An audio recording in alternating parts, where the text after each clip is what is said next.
Every day, something dramatic happens in the Caribbean that affects our lives. We'll give you the details. We'll give you the facts on Caribbean Perspective with Eddie Frederick. Here's Eddie Frederick. So glad you can join us. 5 new cases of monkey pox with more suspected in Jamaica. This story takes the lead in today's edition of Caribbean Perspective for Monday, 19th September 2022. Details when we return.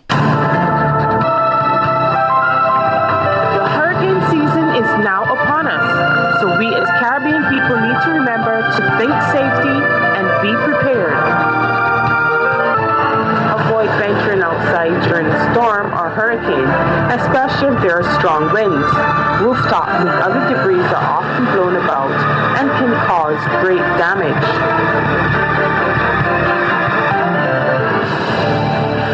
Welcome back. Jamaica's health minister fearful that more monkeypox cases on the island. The health minister says 5 new monkeypox cases recorded last week are concerning, but it should not lead to panic.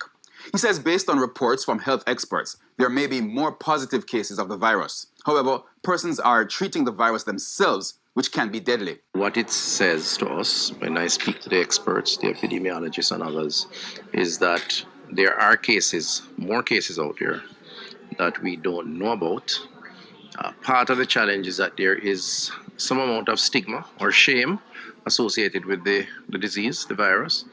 And so people tend not to present early if they think they can live it out or wait it out. And they present to the hospital system or the health system when it's well advanced and when they think that they can't deal with it personally. 1 Jamaican has so far died from the disease. The health minister didn't give much details, only to say that the victim was middle-aged and had an underlying illness. Dr. Tufton says the country should receive 3,500 doses of the monkeypox vaccine. However, the drug, administered in 2 doses, will only be available to a limited group. These are positive cases, close contacts of cases, and healthcare workers treating patients with the virus, to name a few. Because of the limited numbers, because we can't get it to buy, it will only be available to persons who have been exposed. So from contact tracing, we give those persons to prevent. If we had more, we could give persons who are trying to protect themselves but not exposed. But we can't do that at this point because we have to prioritize the most risky. And so maybe that policy could change over time. Condolences have been sent out on the passing of retired Justice Errol Thomas, who served as a judge in St. Kitts and Nevis, Solicitor General in St. Lucia, and Attorney General in Grenada. Condolences to the family and friends of the late retired Justice Errol Thomas, former resident judge for the St. Christopher Circuit of the Eastern Caribbean Supreme Court, was expressed through the Office of the Attorney General, Minister of Justice and Legal Affairs. The late retired Justice Thomas served in St. Kitts and Nevis between 2010 and 2013. The press release issued from the Attorney General's office indicate that Justice Thomas was very much liked and one who was very committed to his judicial work. The press release quotes Attorney General Garth Wilkin as saying, quote, Justice Thomas will always hold a special place in my heart as he presided over my call to the bar. And since his retirement from the bench, he regularly reached out to support my career and provide advice, even in August when I spoke with him after the inauguration, and he wished me well. On hearing about his sudden death, I was shocked and distraught. I then checked my phone to read his last written words to me. Mr. Wilkin, stay safe. It warmed my heart as well my fond memories of him, end quote. Justice Thomas was a Vincentian by birth with an outstanding career that included serving as a Queen's Counsel in Barbados, Solicitor General in St. Lucia, Attorney General in Grenada, and as an acting Justice of Appeal. The entire Federation and the Ministry sent fond condolences to his family and friends, many of whom reside in St. Kitts and Nevis, the press release indicated. Glenbart reporting for SKL Newsline. Students matriculated to the University of the West Indies St. Augustine campus are being urged by their campus principal to drive regional change required to defeat challenges of climate change and food security. Urvashi Tiwari Rupnarayan of TV6 News reports. It's the first in-person matriculation at UWI St. Augustine in years, and the very first under a female principal in the likes of Law Professor Rosemary Bell Antwine. A proud alum herself and the pristine campus aside, the University of the West Indies is one of the only two regional campuses of the world. And that is just an aside. You are now a student, I hope a proud student, at a university that is ranked by the Times Higher Education ranking system as among the top 1.5% in the world. UWI has produced some 240,000 graduates, 25 heads of government, and one Nobel laureate. In spite of being a relatively young institution, though slightly older than an independent Trinidad and Tobago with limited access to financial and developmental resources, the UWI has punched above its weight and built a solid reputation as a higher education leader through resilience, perseverance, innovation, and entrepreneurial activity. But being a student of one of the best universities in the world is not purely about academics. They are all issues on which I hope to focus during my tenure as campus principal. I plan to bring you along with me because you are the ones who will continue the fight for justice for all, economic and ecological sustainability. Climate change and climate justice with regard to human rights remain a priority of mine. Trinidad and Tobago and Guyana are oil and gas economies, so there is an additional challenge. Professor Bell Antwine urges the students to be the ones to drive the change the region so desperately needs. We must set the example in the greening of our campus, in our recycling, upcycling, and repurposing activities. Our vulnerability in the area of food security was brought to the fore as we faced a global pandemic and then war in Ukraine. Rising food prices continue to affect us all. In keeping with their promise to accompany the students along their course, each got the opportunity to plant a fruit crop seed on the campus field, and upon completing their course, graduates will be hosted to a harvest so they can partake in the fruits of their labor. Urvashi Tiwari Rupanarayan, TV6 News. You're listening to Caribbean Perspective with Eddie Frederick.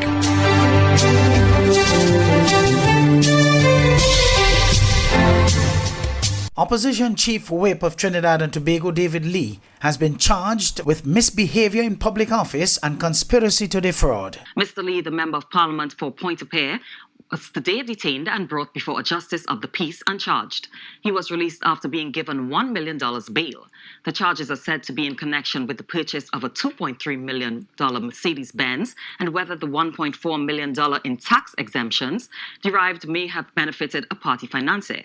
Leaving the offices of the Financial Investigation Bureau this afternoon, MP Lee told reporters this is the PNM at its best and said he would give details over the weekend. The Caribbean Court of Justice Accession Committee continues to present access to more equitable justice as one of the biggest reasons for St. Lucia to make the Caribbean Court of Justice the island's final appellate court. Jason Darius of the DBS News World reports. Thursday, September 15th marked the official press launch of the CCJ Accession Committee. The Cabinet of Ministers appointed the committee to manage the country's accession process and the appellate jurisdiction of the Caribbean Court of Justice. The committee is also mandated to develop and manage a public education program to support the accession process. Attorney General Leslie Mondesi maintains that after 43 years of independence, St. Lucia can ill afford to leave critical decisions in a foreign entity's hands. The government of St. Lucia believes that acceding to the CCJ's appellate jurisdiction is a necessary step in order to complete our independence. I invite you to reflect on our reality, that after 43 years of independence, serious decisions which affect our daily lives, including our constitutional rights, are being made by a foreign court. This is no longer acceptable when Caribbean courts have consistently demonstrated their capability to render justice in a fair and impartial manner. In fact, Caribbean jurists such as St. Lucia's own Sir Vincent Flosac has sat on the Privy Council. The Attorney General reveals that in the next few weeks, the committee will publicly circulate the draft legislation to amend St. Lucia's constitution, allowing for appeal to the CCJ. Chairman of the CCJR Session Committee, Sir Dennis Byron, is a former president of the Caribbean Court of Justice. Sir Dennis will lead the charge in ensuring that St. Lucia has a smooth transition from the Privy Council to the Caribbean Court of Justice. He says that the CCJ as the final court of appeal for St. Lucia provides an even greater opportunity for the ordinary person to have justice. And you need only look at the experience that the other countries who have acceded to its jurisdiction have had. As citizens of every economic standing, every social standing, have brought litigation before the court. And I think that that having the Caribbean Court of Justice as your final court of appeal will widen the access to justice of the people of St. Lucia. The chairman also reveals that St. Lucia is poised to benefit from a more expeditious judicial system with this move. An apex court should be responsible for the quality of justice of the court it supervises. So you'd expect that the highest court in the land would actively engage in assisting the court it supervises in improving the quality of its performance and improving the information and justice which its judges receives. St. Lucia court have not had that benefit from the Privy Council. And as you're aware, that the courts in England benefit from their learning and support and education. Now, I can assure you that that will not be the position of the Privy Council, of the Caribbean Court of Justice.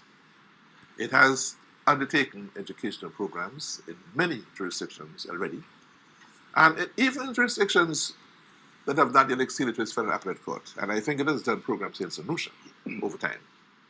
And I dare say that I would not be exaggeration if I expressed confidence that having the Caribbean Court as a final appellate court will assist in improving the quality of justice delivery in the countries of which it is the apex court. The CCJR Session Committee says the public will be privy to more information as it continues with the accession process. For the DBS News World, I am Jason Darius. The St. Lucia Tourism Authority is reporting arrival figures rivaling the record-breaking year 2019. Again, Jason Darius of the DBS News World reports. Tourism is growing and thriving in St. Lucia as the winter vacation season approaches, according to the St. Lucia Tourism Authority. This year to date has seen record-breaking visitor arrivals, the return of events, and a significant number of tourism developments. In July 2022, St. Lucia recorded more than 39,000 visitors, and that is the most outstanding performance and the largest number of stopover arrivals in any 1 month since the COVID-19 pandemic. By the end of July 2022, St. Lucia had recorded 80% of 2019 arrivals from the global markets. Additionally, the U.S. had its highest ever arrivals, surpassing 2019 levels for 5 out of 7 months from January through to July, and we anticipate that August will be similarly strong. The UK market has been eager to return to St. Lucia as well. The UK surpassed 2019 levels in March and April and was shy of 2019 arrivals by just 3%. St. Lucia Tourism Authority's Public Relations Manager, Doreen Georges, maintains that these arrival figures are significant because they illustrate that tourism in St. Lucia is not only back, but also growing and thriving. In addition, she reveals that St. Lucia's culinary sector has also reported significant gains recently, and the airlift to the island is rising. In addition, the St. Lucia Independent Culinary and Restaurant sector reported that July was one of their best performing months, or rather their best performing month this year. Airlift from international markets has been exceptional, reflecting the airline's confidence in the recovery of our island. This summer, St. Lucia had 72% more seats than in 2021 and surpassed 2019 levels by 9%. Since 2019 was a record-breaking year, this signals that St. Lucia's airlift is extremely strong. The St. Lucia Tourism Authority continues to work closely with the airlines to increase the frequency of flights from key feeder markets and introduce airlifts from new cities. For the DBS News World, I am Jason Darius. Hubbard's is once again innovating the way you shop with its new online store, providing 24-hour shopping convenience. You can shop now for appliances, hardware, houseware, building material, and more. Free delivery island-wide. Start shopping now at hubbardshardware.gd. Safe, convenient, reliable.